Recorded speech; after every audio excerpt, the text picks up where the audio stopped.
आप देख रहे हैं इंडिया टाउन न्यूज, भारत की बात।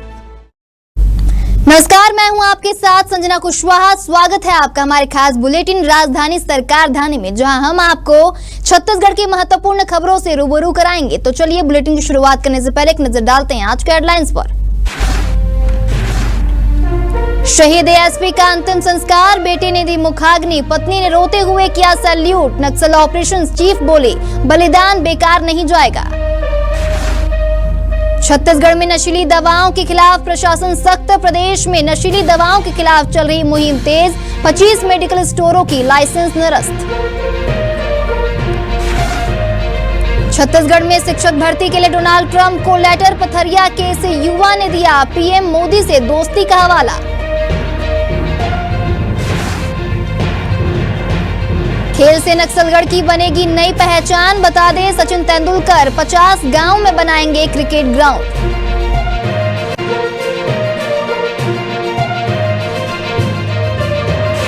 चले बढ़ते खबरों की ओर। नक्सली द्वारा किए गए आईडी विस्फोट में शहीद एएसपी आकाश राव गिरपुंजे पंचतत्व में विलीन हो गए हैं। महादेव घाट स्थित शमशान घाट में हुए अंतिम संस्कार में शहीद को उनके 7 वर्षीय बेटे सिद्धार्थ ने मुखाग्नि दी है।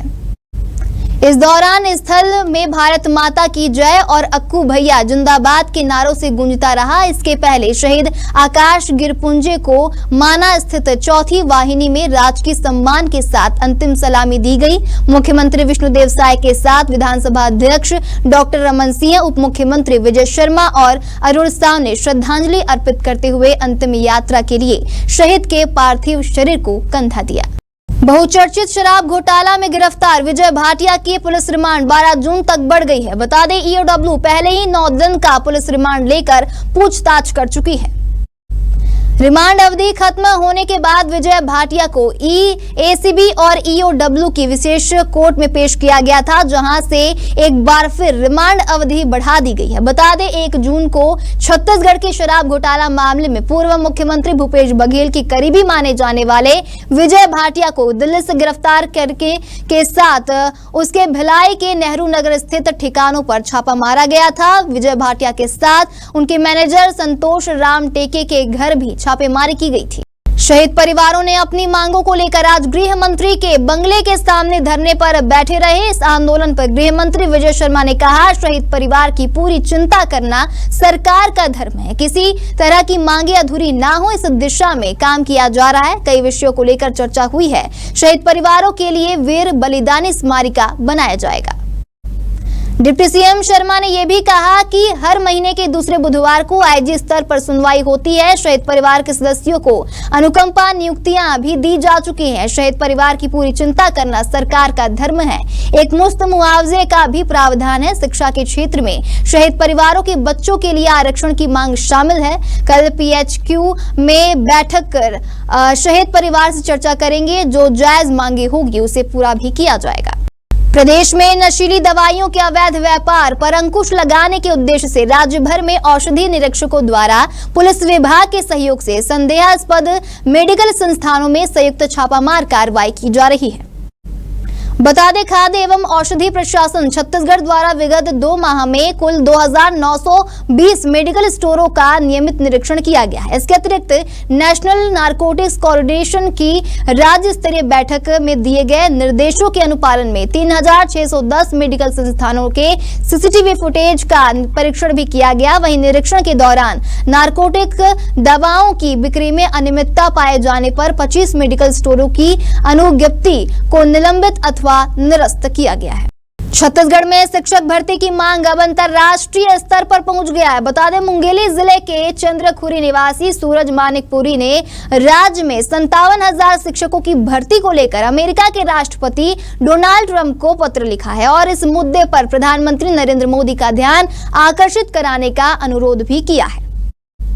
बता दें सूरज ने अपने पत्र में लिखा है कि भारत के प्रधानमंत्री नरेंद्र मोदी डोनाल्ड ट्रंप के परम मित्र हैं। ऐसे में उन्होंने ट्रंप से आग्रह किया है कि वे अपने मित्र मोदी को छत्तीसगढ़ में घोषित 57,000 शिक्षकों की भर्ती मोदी की गारंटी का शीघ्र पूरा करने के लिए कहा गया है।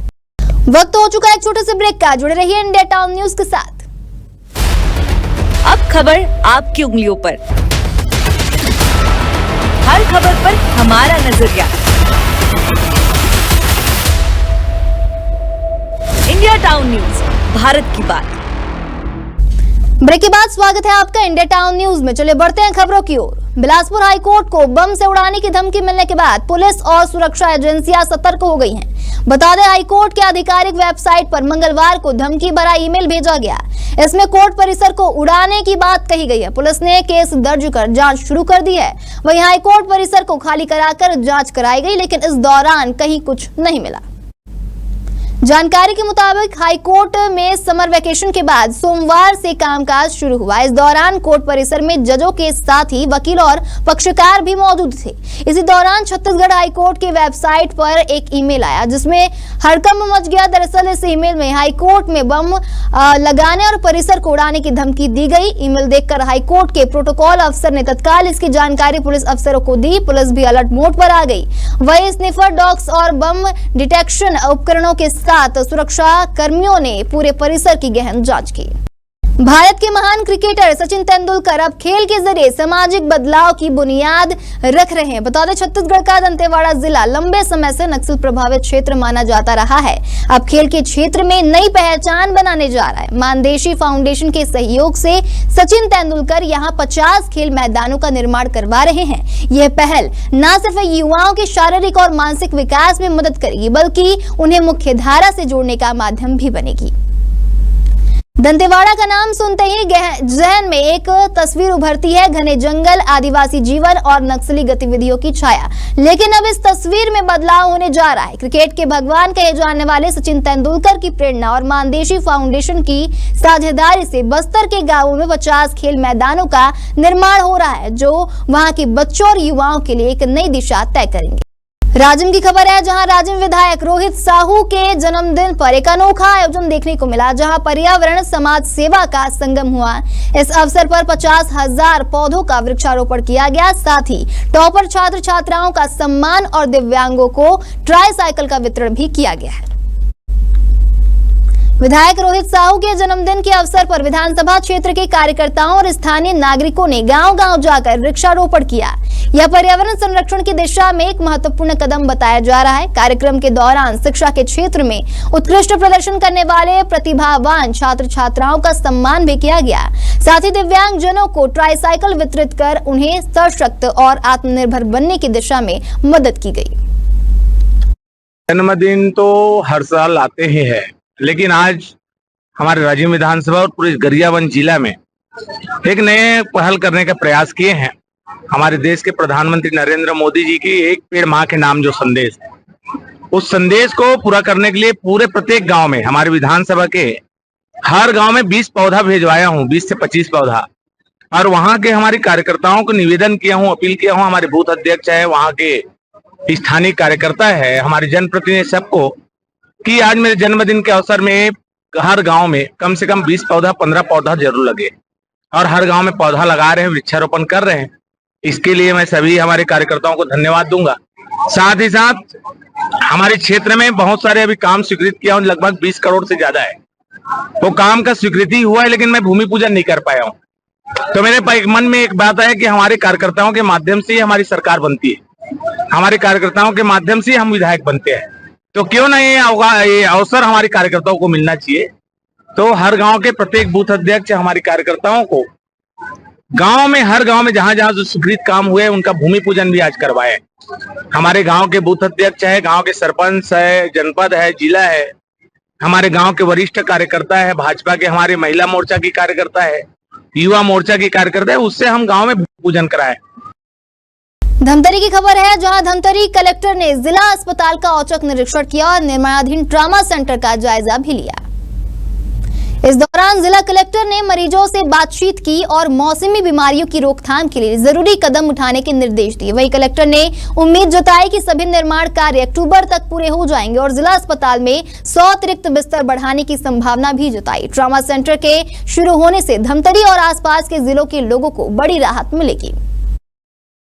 आज हम लोग हमारी टीम ने पूरा डिस्ट्रिक्ट हॉस्पिटल धमतरी का निरीक्षण किया और यहाँ पे जो हमारी नवनिर्मित ट्रॉमा यूनिट है उसका हम लोगों ने निरीक्षण किया। अक्टूबर 2025 तक मतलब 4-5 महीने में उसको कंप्लीट हम लोग करा देंगे। और उसके साथ साथ वहाँ पे एक ब्लड यूनिट रहने वाला है, हमल लैब रहेगा, ट्रॉमा यूनिट रहेगा, कार्डियोवैस्कुलर यूनिट रहेगा। तो इसमें काफी अच्छा रहेगा कि जो मरीज आ रहे हैं उनको काफी सुविधा मिल जाएगी। इसके साथ साथ डिस्ट्रिक्ट हॉस्पिटल का भी जैसे प्लान चल रहा है कि उसको रिवैम्प किया जाए, रिबिल्ड किया जाए उसको, और 100 सीटर का बढ़ाना है। और उसके साथ साथ एक MCH यूनिट के लिए भी अलग करना है। आई हॉस्पिटल का भी प्रपोजल यहाँ से हम लोग बना के कर रहे हैं। तो वो सभी वार्डों का हम लोग निरीक्षण किए, यहाँ पे स्पेशली कैसे हम लोग स्पेस यहाँ पे कैसे हम लोग बिल्ड और ये कर सकते हैं, जैसे कि 100 सीटर कैसे बढ़ा सकते हैं। उसके बाद यहाँ पे यूटिलाइजेशन प्लान वगैरह कैसा है वो भी देखे। और कुछ मरीजों से हम लोग बात भी किए, मौसम बीमारी रिलेटेड जो अभी डायरिया वगैरह कुछ जगह से शिकायत आ रही है, तो यहाँ पे क्या क्या बेसिक मौसम बीमारियां आ रही है, उसी पैटर्न से हम लोग प्रिकॉशंस वगैरह भी लेते हैं। तो ये एक रूटीन हमारा इंस्ट्रक्शन रहा है। और बेसिक यहाँ पे लोग कहाँ पे टेस्टिंग करा रहे हैं और उसके मेडिसिन वगैरह कैसे अवेलेबिलिटी है, उसके बारे में लोगों से, पेशेंट्स जो थे उनसे चर्चा किया गया। हमारे खास बुलेटिन राजधानी सरकार धानी में फिलहाल इतना ही। तमाम खबरों के लिए बने रहिए इंडिया टाउन न्यूज के साथ। नमस्कार। आप देख रहे हैं इंडिया टाउन न्यूज, भारत की बात।